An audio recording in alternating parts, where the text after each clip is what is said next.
Bismillahirrahmanirrahim. Assalamualaikum warahmatullahi wabarakatuh. Innal hamdalillah nahmaduhu wa nasta'inuhu wa nastaghfiruh wa na'udzu billahi min shururi anfusina wa min sayyiati a'malina may yahdihillahu fala mudilla lahu wa may yudhlilhu fala hadiyalah. Asyhadu an la ilaha illallah wahdahu la syarika lahu wa asyhadu anna Muhammadan abduhu wa rasuluhu la nabiyya ba'dah. Allahumma shalli ala Muhammad wa ala Muhammad. Alhamdulillah teman-teman yang dimuliakan oleh Allah, segala puji hanya milik Allah dan puji-pujian hanya milik Allah. Salawat mari kita limpahkan pada qudwah hasanah kita yaitu Rasulullah SAW, pada keluarga, sahabat serta umatnya, mudah-mudahan kita termasuk umat beliau yang mendapatkan syafaatul uzma di hari akhir nanti. Teman-teman yang dimuliakan oleh Allah, hari ini adalah hari Jumat, Sayyidul Ayyam, tuan dari para hari. Rasulullah bersabda, barang siapa yang kemudian memperbanyak salawat di hari Jumat maka sesungguhnya salawatnya akan dipersaksikan di hari akhir nanti. Teman-teman yang dimuliakan oleh Allah, di 2 pekan ke depan kita akan membahas fikih kurban. Pekan ini kita akan coba membahas terkait sejarah kurban. Yang kedua yang terkait dengan fikih kurban. 10-15 menit ke depan Bapak ingin menjelaskan tentang sejarah kurban. Teman-teman yang dimuliakan oleh Allah, kurban yang kita laksanakan setiap bulan Zulhijjah bersama dengan prosesi haji itu tidak hanya dilakukan di zaman saat Rasulullah itu hadir, atau bukan hanya dilakukan oleh kita umat Rasulullah SAW, tapi umat-umat sebelumnya juga kemudian melaksanakan kurban. Di dalam Al-Quranul Karim Allah kabarkan pada kita semuanya di surat Al-Maidah ayat ke-27, Allah kisahkan kurban yang pertama kali dilakukan oleh manusia, yaitu kurban di zaman Nabi Adam alaihissalam, bapaknya para manusia, bapak kita semuanya.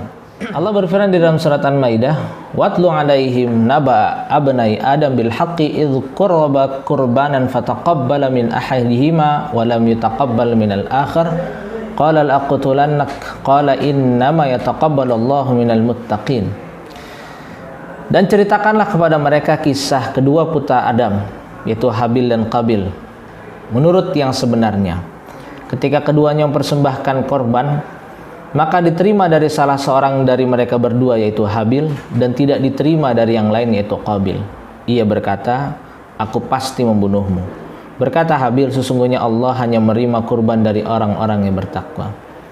Teman-teman yang dimuliakan oleh Allah, sejarah pertama kali kurban sudah dilakukan sekali lagi di zaman Nabi Adam. Dan itu dilakukan oleh anak-anak Nabi Adam alaihissalam, yaitu Qabil dan Habil. Atau di dalam liturgi agama Nasrani disebut Kain dan Hebel. Teman-teman yang dimuliakan oleh Allah Subhanahu wa taala, Allah memerintahkan kepada kedua anak Nabi Adam untuk mempersembahkan kurban. Maka di dalam tafsir dikatakan bahwa Qabil dia berprofesi sebagai seorang petani, sedangkan Habil dia berprofesi sebagai seorang penggembala. Maka Allah meminta dari mereka kurban atas hasil dari perniagaan atau dari maisha yang mereka jalankan. Maka Habil menyerahkan domba terbaik, sedangkan Qabil menyerahkan sayur-sayuran dari apa yang kemudian dia tanam. Tapi apa yang terjadi?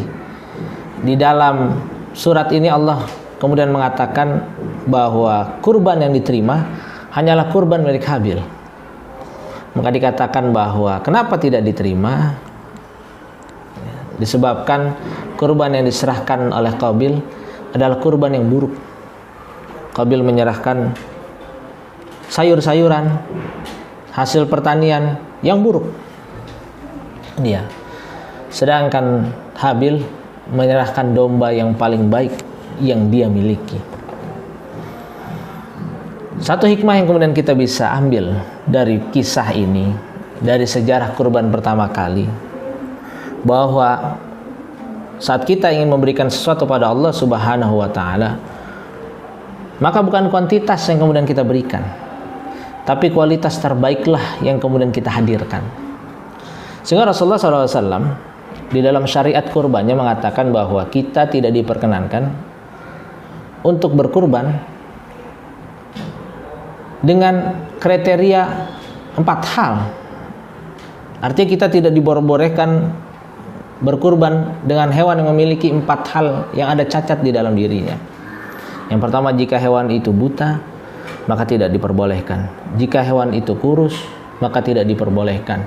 Jika hewan itu sakit, maka tidak diperbolehkan. Maka jika hewan itu kemudian pincang dan pincangnya itu sangat ketara oleh kita, maka itu pun tidak diperbolehkan. Sehingga dari sini kita memahami bahwa esensi dari kurban adalah memberikan yang terbaik dari apa yang kita miliki pada Allah Subhanahu wa taala.